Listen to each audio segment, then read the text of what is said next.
진천군 광해읍면의 수박 비닐하우스. 옛 토지 대장을 확인하니 인근 300여 제곱미터의 옛 소유주는 친일 반민족 행위자 민영규입니다. 민영규는 친일 행위의 대가로 1910년 일본 정부에서 자작자기와 사금 5만 원을 받는 등 다수의 훈장을 받은 기록이 남아 있습니다. 사금 5만 원은 당시 쌀 3,800가마를 살 수 있는 매우 큰 금액이었습니다. 지난 2005년부터 2010년까지 활동한 친일재산조사위원회가 이 땅을 민영규 소유로 확인하고 2010년 국과에 귀속 조치했습니다.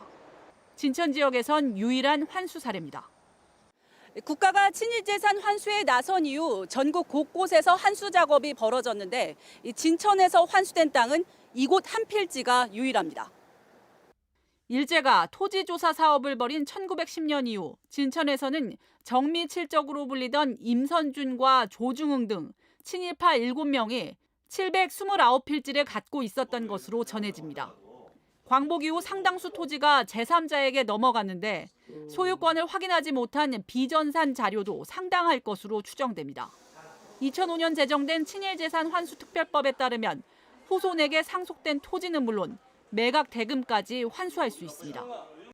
이렇게 많은 땅들이 있고 7명이 아니라 친일파 전수조사를 하면 사실은 최소한 5배 이상 아마 환수 대상이 되는 친일 반민족 행위자가 가지고 있던 걸로 보여요.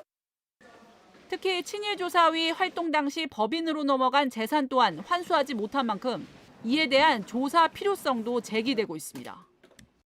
우리 대한민국의 법칙에서는 개인이 소유한 재산과는 다르다는 의미에서 친일재산으로 결정을 하지 못했습니다. 그것을 과연 어떻게 할 것인지 하는 문제가 남아있을 것 같습니다.